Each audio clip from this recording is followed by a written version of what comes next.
Podcast Q3 Remuneração, um canal acima da média.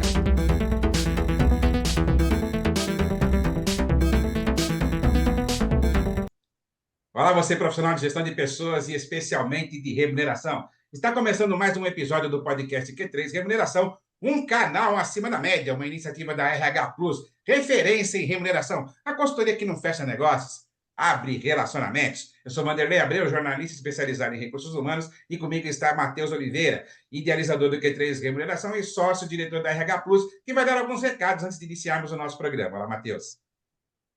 Olá, Vanderlei. Vanderlei, é um assunto aí que eu tenho comentado bastante aí, né? E que em breve merecerá um podcast específico para falar, que é o Salário Market Pay. É um produto que a RH Plus está relançando com uma cara nova, é um banco de dados de informações salariais, mas não é um banco de dados de salários, é um banco de dados de pesquisas. É um negócio assim extremamente novo, abrangendo aí quase 20 mil cargos de 75 polos industriais espalhados pelo Brasil, e que eu acho que vai ajudar muito os profissionais da área de remuneração, principalmente. E outro ponto que eu queria destacar são os cursos da Academia da Remuneração. Estamos em pleno vapor ministrando os cursos online têm tido uma saída aí muito satisfatória e esperamos contar com vocês interessados em aprender sobre a área de remuneração, sobre cargos e salários, sobre tendências, sobre a parte técnica, sobre a parte prática. Estamos aí à disposição dos interessados. Quem tiver vontade de fazer um dos nossos cursos, eu peço que entre no site www.academiadaremuneração.com.br e faça inscrição no curso que melhor lhe couber. É isso aí, profissional de remuneração. Bastante informação nova para você. Em breve vamos trazer mais informações para vocês. Se você já ouviu falar sobre contratação C-Level as a Service ou executivo por projeto? Pois é, para falar sobre esse assunto, o podcast Q3 Remuneração, um canal acima da média, convidou a mentora e palestrante Beatriz Cara Nóbrega, mais conhecida mundialmente como Bia Nóbrega. Graduada em Psicologia pela Universidade de São Paulo, cursou o SEAG da Fundação Getúlio Vargas, pós-graduada em Influência Digital pela PUC do Rio Grande do Sul, reconhecida como a melhor aluna do pós-MBA da Sampo, Escola de Negócios no Programa Avançado em Conselho, e tem também vários cursos de especialização no exterior, em instituições como a Universidade de Tel Aviv e ESMT Berlim. Olha, fiquei até cansado de falar esse teu currículo acadêmico, viu, Bia? Seja muito bem-vindo ao podcast Q3 Remuneração. Obrigada, Vanderlei. Obrigada, Matheus, pelo convite. É um prazer estar aqui com vocês. De fato, cansa mesmo tanto curso, mas é isso que Eu sou apaixonada por estudar, sou apaixonada por estar me atualizando o tempo todo. E realmente, se puder, eu vivo fazendo algum curso acadêmico, vá em paralelo com os cursos de curta duração. Muito bem. Bia, eu queria que você fizesse um resumo aí da sua carreira executiva, né? Claro, claro. Bem, Para que a gente uma pudesse carreira. conhecer um pouco mais você aí. Não, com certeza. Bem, comecei como, né, pouco consegui estagiar, porque a psicologia na USP era um curso integral, então eu tive pouco tempo para poder estagiar, mas logo comecei como analista júnior na Editora Abril. Tive a oportunidade de ser a primeira psicóloga do programa de trainees do Itaú. Fiquei 7 anos no Itaú, fui para o Itaú BBA, que era o banco que o Itaú tinha acabado, recentemente tinha comprado, o BBA, e eu fui para o Itaú BBA, que é o banco de atacado e investimento do Itaú, onde eu fiquei mais 7 anos e voltei para o Itaú. Nesses 15 anos de Grupo Itaú, eu passei majoritariamente por posições generalistas, ou de desenvolvimento humano e organizacional, no Brasil e gerenciando unidades no exterior. Depois dessa experiência, comecei a trabalhar com pequenas e médias empresas e lá, nesta época, não foi nessa época, na verdade, eu já me confundi. Nesta época, eu trabalhei com pequenas empresas via projeto, não foi ainda o CHRO as a Service que eu vou falar, Fui para Pernambucanas, minha experiência em varejo, fui para uma. E entre a Pernambucanas e a Inmetrics, que foi entre varejo e tecnologia, é que eu me experimentei pela primeira vez como executiva as a service, que eu já vou falar para vocês o que isso significa, tá? Depois disso, fui da empresa de tecnologia, fui para um banco digital, cujos donos do banco eram o Banco do Brasil e Bradesco. E nesta última experiência, eu tive a honra de atuar não só como recursos humanos, mas também com experiência do cliente, com governança, excelência operacional e diversas outras áreas, né? E aí, ao sair do Digio, eu falei, agora chega, quero aplicar a minha experiência em muitas mais empresas. E o modelo no qual é possível agregar valor a muitas empresas simultaneamente é o as a Service. Vocês Legal. querem que eu conte o que que é isso, né? Exatamente, essa é a pergunta que eu queria fazer. Já que por muitos anos você foi executiva de RH de grandes organizações, você acabou aderindo a esse modelo de CHRO as a Service, né? O que é esse modelo, para que as pessoas entendam que modelo é esse de trabalho? Legal. Modelo de trabalho no qual, de fato, o executivo é executivo desta empresa, de uma empresa, de forma não exclusiva. Ou seja, hoje, no momento, eu sou executiva no Multifamily Office, numa indústria, que inclusive eu quero saber tudo desse produto do Matheus, esse serviço maravilhoso que ele contou aqui no início do nosso podcast, porque é a primeira vez que eu estou atuando em indústria, e num escritório, em dois escritórios de advocacia, um em São Paulo, um em Belo Horizonte. Então, no momento, eu sou executiva em 4 empresas distintas, tá? Então, é um modelo no qual você é executiva de RH, eu brinco que eu sou executiva do tamanho que a empresa precisa, ou seja, não é sobre horas que eu aloco, mas sobre valor que eu agrego, e não exclusiva. Então, todos eles sabem que eu tenho mais de uma empresa, eles não são exclusivos. Por quê? Porque, de fato, nem toda organização demanda um executivo sênior de RH o tempo todo. A empresa ou é pequena, e não entende a necessidade fundamental de trabalhar cultura, clima, gestão, né? E avaliações, desenvolvimento, bem-estar, etc. Então, a empresa entende a necessidade de trabalhar todos esses temas, ou ela é pequena demais para ter um executivo, então eu sou uma executiva que tenho uma pauta mensal de trabalho, mas eu estou muito pouco na empresa, muito pouco, uma manhã no mês, uma tarde, né? É, ou nem estou fisicamente, só estou à distância, no caso, se for outro estado, né?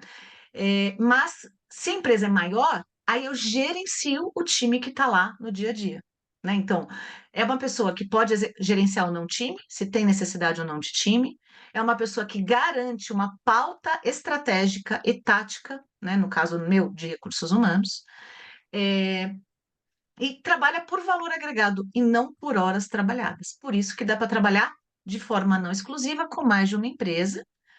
Acho que meu limite vai ser 5, não vai passar disso, porque eu também faço outras coisas, palestra, mentoria, eu sou influenciadora, então tem várias outras atividades, porque realmente eu sou ligada no 220. Deu Deu para para perceber, né? perceber, né? Deu para perceber, eu não consegui enganar. Bia, qual que é a diferença entre esse termo, Executive as a Service, e o antigo Interim Management? Há uma diferença mesmo ou é só uma gourmetização do termo? Vamos ter que discutir, Matheus. Eu entendo que não é gourmetização no seguinte sentido. O inteirinho, eu tive, por exemplo, eu já contratei interim, um CFO, por um prazo determinado, e ele tinha um job muito claro. Ele seria nosso CFO, o tempo que fosse necessário, a gente contratou ali 1 ano, e no final, inclusive, ele tinha que contratar o CFO, substituto, tá? Então, ele foi um gestor por um período determinado, por um job determinado, né? Inclusive, tinha um job muito voltado com os nossos dois acionistas, né? E deu o resultado esperado. E ele deixou um CFO definitivo depois dele, tá? Então, o CFO, inclusive, está até hoje na empresa. O C-Level as a Service no caso, pode ser, eu estou em dessas empresas, eu tenho entregas para fazer e depois dessas entregas a gente vai rediscutir o contrato.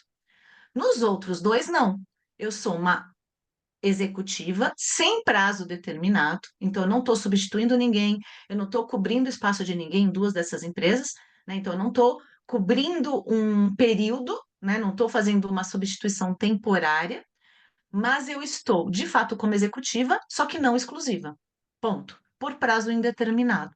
E os dois é muito claro. O cliente fala assim: eu não quero nem saber, eu sou seu cliente preferencial por quanto tempo esta relação, como toda relação, né? Enquanto for bom para ambos os lados. Não quero saber de prazo, não quero saber de outros clientes, inclusive concorrendo comigo. Então, no caso, né, multifamily office.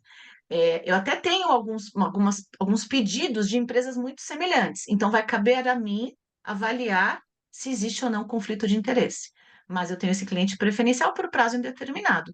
Então, provavelmente, se em algum momento encontrar um cliente de negócio muito semelhante, eu vou dizer não para o próximo cliente, não para o que eu estou hoje. Por quê? Porque eu sou executiva por prazo indeterminado. Aí eu quero ver com você, Matheus. E aí? É diferente ou não é? Me ajuda. Eu acho que existem diferenças, mas existem semelhanças. Existem semelhanças, sem dúvida. Existem semelhanças. Mas eu acho que tem esta diferença do não exclusivo, que o interim também pode ser, né? E talvez o prazo mais determinado e um job muito claro, né? Então, é, também pode não ter no interim. Legal. Agora, uma coisa, um conceito legal, viu? Aí vamos ver o Vanderlei numa posição mais neutra, Vanderlei, para arbitrar. Uma coisa muito interessante, esse modelo está muito no exterior, já existem verticais nos headhunters só para as a service, tá? No Brasil só tem um headhunter que eu conheço que já criou uma vertical, tá?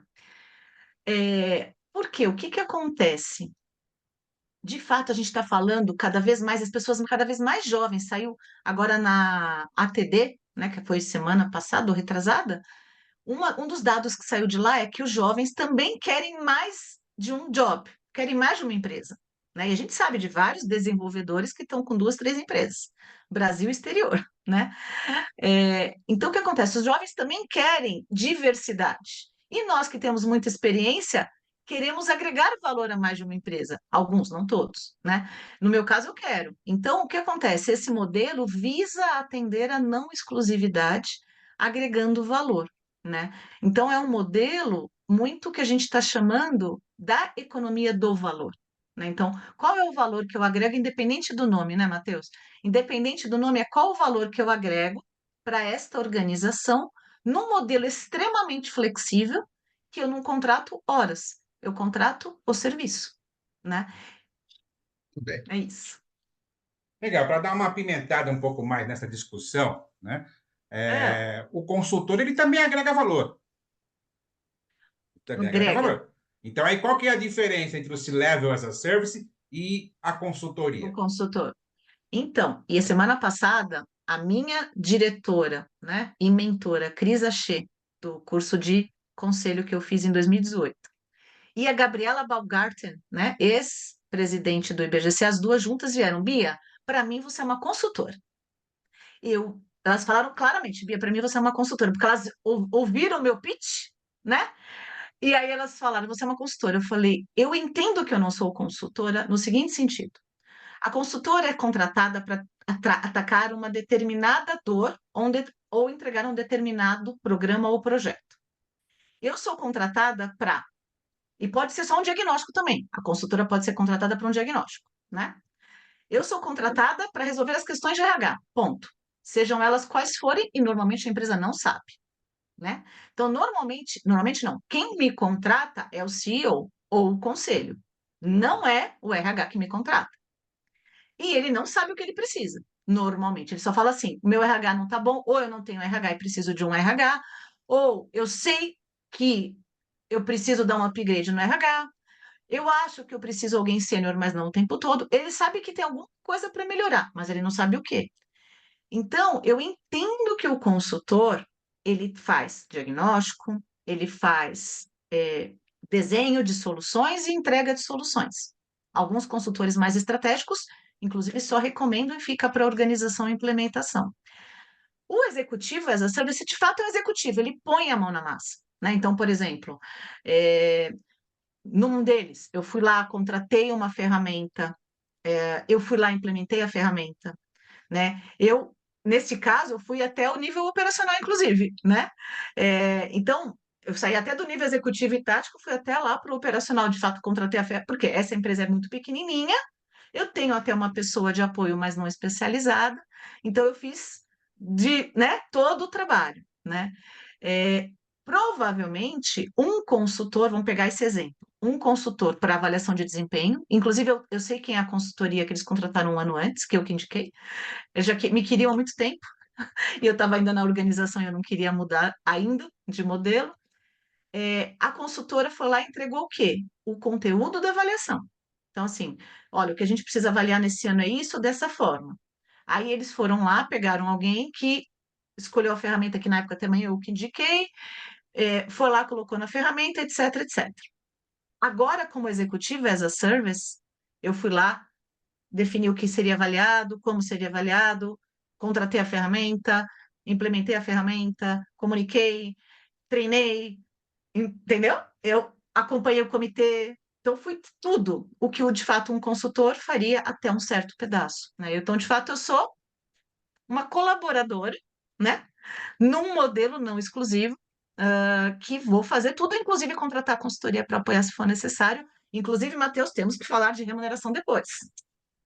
Vamos Temos falar, com aí certeza. oportunidade para o meu cliente indústria. Com certeza, a gente estava falando de segunda-feira. Muito bem. Bia, em Precisamos de um quais parceiro para situações um remuneração. executivo por projeto, em quais situações um executivo por projeto ele é demandado ou é contratado, né? Normalmente, porque normalmente, ou não tem um RH, só tem um DP, então não existe uma área de recursos humanos mais amplamente olhando o desenvolvimento humano e organizacional. Então, eles falam assim, poxa, mas eu também não tenho, ou não tenho dinheiro para pagar um executivo, ou não tenho, não sei como contratar, né? Então, essa é uma demanda. Então, não existe RH, ou só existe um RH em alguns subsistemas de RH e não todos, ou o time não está dando, não está, eles não têm uma pessoa no nível, né, acima de um gerente, né? Então, eles têm até um gerente de RH, mas esse gerente de RH não está alcançando a influência junto ao conselho, não está alcançando a influência junto ao comitê executivo, não está alcançando os temas estratégicos.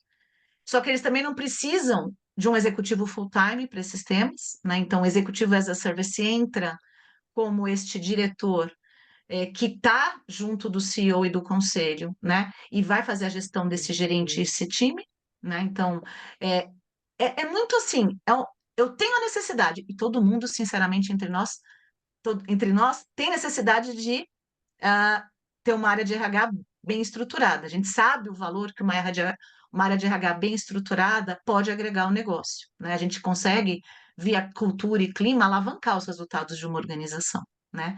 Só que para isso, muitas vezes, a empresa não tem tamanho para ter um executivo experiente que dê conta dos temas estratégicos, né?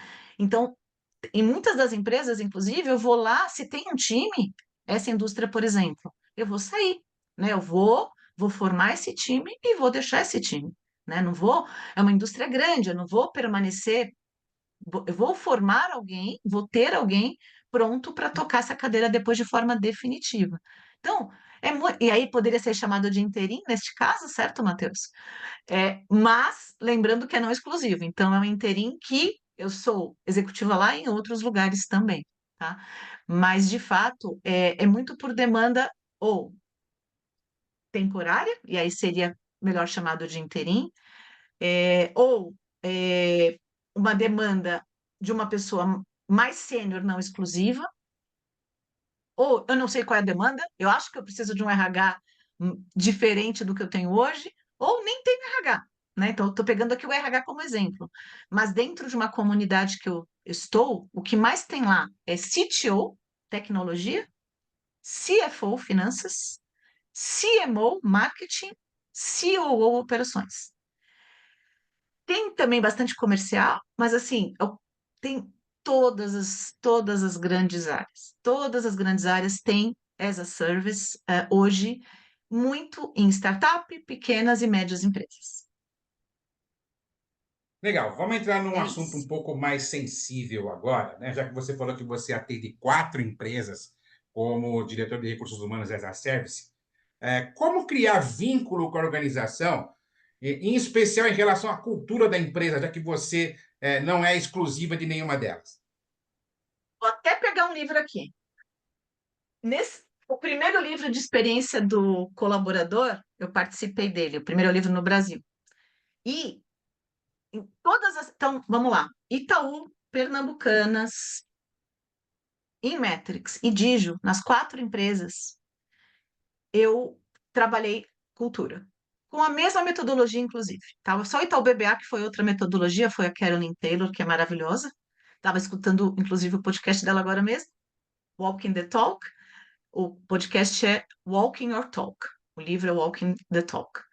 É, o, Nessas 4 empresas, eu trabalhei com a metodologia do Barrett. O que eu defendo aqui no meu capítulo é justamente isso. Eu preciso, para eu saber onde eu estou pisando, eu preciso medir a cultura. Eu preciso saber qual é a cultura de uma organização, como as coisas são feitas ali. Então, em todas estas 4 empresas, eu entro com o diagnóstico de cultura. Inclusive, eu vendo o diagnóstico de cultura como um projeto prévio à minha entrada.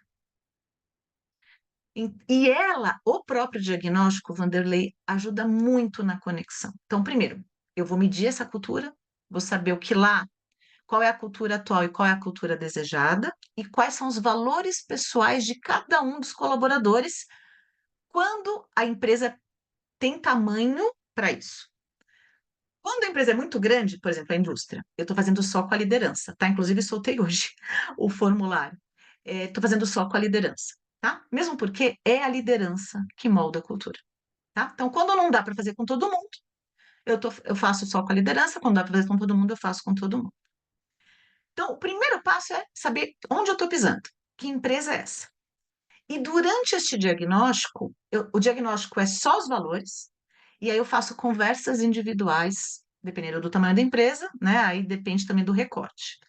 E aí começa a gerar conexão com os executivos, né? Então, na indústria, eu estou exatamente nesse momento, no momento do diagnóstico, estou conversando com toda a liderança, e é maravilhoso conhecer a história de cada um, conhecer como a pessoa chegou lá, conhecer o ponto de vista desta pessoa em relação ao clima, em relação à gestão, à própria gestão, à gestão, né, o seu superior, aos pontos fortes e fracos da organização e assim por diante.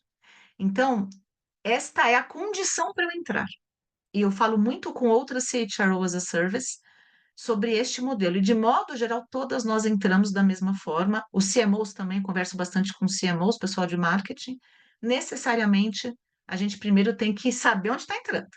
Uma vez sabendo onde está entrando, aí a vida segue. Isso vale também para a CLT, que são os 4 casos que eu conto aqui, né?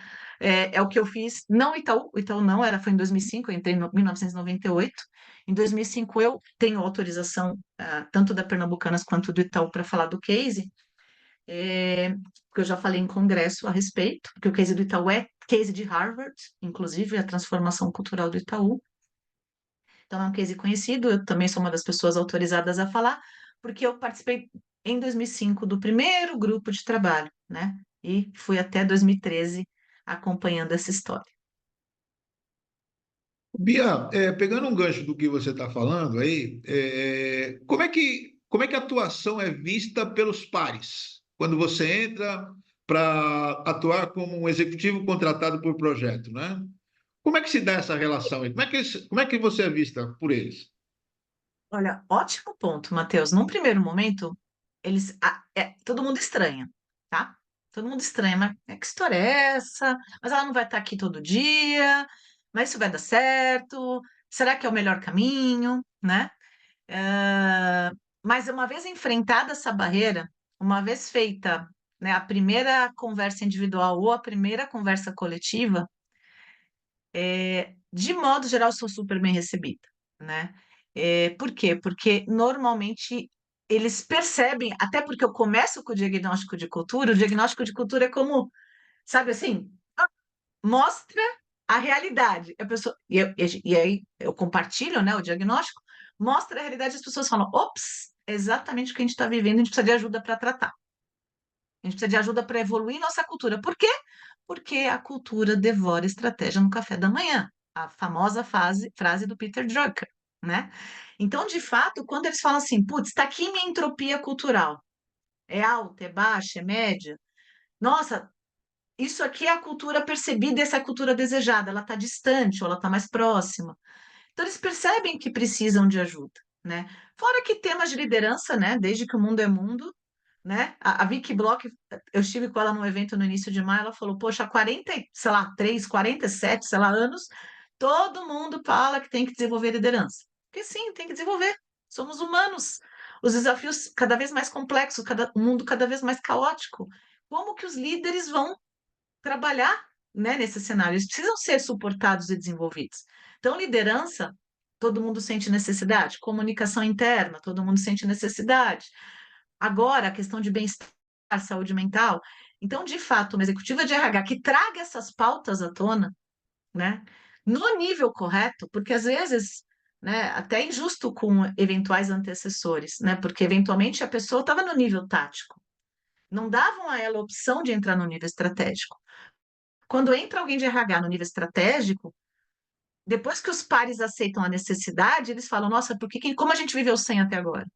Como que a gente viveu sem uma pessoa discutindo temas de cultura, de clima, de bem-estar, de desenvolvimento humano, de desenvolvimento organizacional e assim por diante? Treinamento, né? Remuneração, discutir total compensation, discutir remuneração fixa, modelos de variável, modelos de longo prazo, benefícios flexíveis, se dá, se não dá, negociação sindical. Então, tudo isso pode ser muito estratégico se a gente conecta com o negócio, não é verdade? Legal. Bia, eu tive a oportunidade de trocar muita ideia com o Guilherme Cavalieri, né? Ele, inclusive, participou de um programa conosco aqui e a gente falou sobre o Não, movimento. nós somos embaixadores juntos do Corporate Games. Isso. E o Guilherme, ele comentou conosco, né, a respeito de um movimento que vem acontecendo no mercado de RH, que é o profissional, o executivo de recursos humanos, buscar um curso de formação no IBGC e se tornar um conselheiro e vem participando cada vez mais de comitês de RH. Como é que você vê esse movimento do mercado como uma nova alternativa de carreira para o profissional, para o executivo de recursos humanos? Olha, eu acho uma grande oportunidade, né? Eu fui fazer minha formação em 2018, fiz no ano passado o de comitê de pessoas no IBGC e não paro, fiz já mais uma de conselho esse ano, não paro de me estudar esse tema. Existe, além, então assim, pensando em conselhos de administração, normalmente são as empresas de capital aberto, os conselhos consultivos estão crescendo nas empresas não, né, de capital fechado. Os comitês, além do comitê de auditoria, o segundo maior comitê percebido nas empresas de capital aberto é o comitê de pessoas, tá? Todavia, hoje, quem está lá? Finanças, jurídico e tá pouquíssimos RHs lá, tá? Então, de fato, existe uma demanda, existe mercado grande no qual os profissionais de RH ainda estão sendo preparados para entrar. E a gente precisa ir mais rápido nisso, tá? Por quê? Porque o viés jurídico e o viés financeiro tende a ter um ponto de vista que o ex-executivo de RH, com uma visão mais ampla e humana, é necessário num mundo que não é mais linear, não é mais. Ele é múltiplo, ele é transversal, né? No mundo de inúmeras possibilidades, porque o cenário é cada vez mais complexo, né? Então, de fato, o profissional de recursos humanos precisa ocupar esse espaço, sim. A gente precisa se preparar, sim, e precisa conquistar este espaço. Bia, eu queria que você contasse um pouco sobre a sua atuação como conselheira consultiva, né? Legal? Os exemplos positivos ou eventualmente alguns exemplos onde você encontrou dificuldade. Conta um pouco Legal. aí para a gente dessa sua experiência. Eu tive uma experiência num varejista, como conselheira consultiva, especificamente de tema de pessoas. Foi muito legal, a experiência, e ela é muito desafiadora no sentido que quando você está no conselho ou num comitê, né, que a gente no IBGC se fala, né? Nariz dentro, mãos para fora. Você é um ex-executivo, você tem mania de pôr mãos dentro, você quer fazer, você quer agir. E não, você está ali com um olhar mais estratégico, com um olhar mais amplo, com um olhar necessariamente de floresta e não de árvores, né? Com um olhar mais de visão 360 graus do alto, para, de fato, orientar, apoiar esse negócio a alcançar os seus resultados. Mas você não está ali para executar. Então, acho que essa foi a minha primeira dificuldade. E é muito comum ex-executivos, quando entram no conselhos, terem esse desejo de colocar a mão na massa. Agora, eu sou conselheira consultiva de uma startup, de uma HR Tech. Então, lá eu não estou só com olhar, não, eu estou com olhar de negócio. Então, quando é o olhar de negócio, é muito interessante, Matheus, porque você, de fato, se envolve no negócio, no mercado, na questão de investimento, na questão financeira, na questão mercadológica. Então, realmente é um desafio grande, demanda conhecimento, por isso tem que buscar mais e mais se desenvolver, né? Demanda conhecimento amplo, porque é de negócio como um todo. Claro que num segmento de recursos humanos, né, uma HR Tech, embora é um segmento que também não é a minha especialidade, eu sempre fui muito especialista em desenvolvimento humano e organizacional. E o que estamos desenvolvendo lá é relacionado à folha, né? Então, para mim, do ponto de vista técnico também, não é exatamente a minha área de maior domínio, né? Mas está sendo muito, muito, muito interessante o desafio, no sentido de fato eu ter esse olhar mais amplo e completo do negócio. Realmente aqui é uma visão completa do negócio.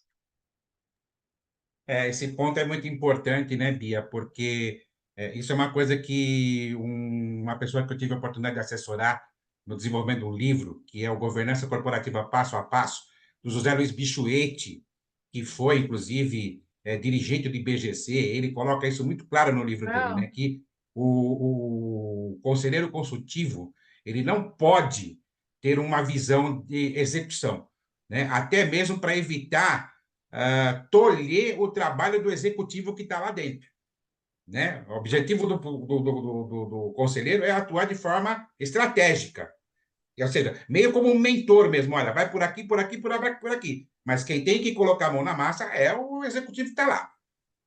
Exato, exato. É isso mesmo. E esse é o grande desafio, né? Quando você sai da vida executiva e vai para o conselho, a sua tendência é de entrar. Sua tendência é de ultrapassar a barreira só da orientação, da estratégia. Você já quer ir para a ação. É natural. Legal, maravilha. Estamos chegando ao final dessa edição do podcast Q3 Remuneração, um canal acima da média, e eu quero agradecer a Bia Nóbrega pela participação nesse nosso programa. Lembrando que o podcast Q3 Remuneração é um oferecimento da RH Plus, referência em remuneração. A consultoria que não fecha negócios, abre relacionamentos. E os nossos programas estão disponíveis toda segunda-feira no Spotify, Google Podcasts, no YouTube e agora também no Amazon Prime Music. Até o próximo programa. Podcast Q3 Remuneração, um canal acima da média.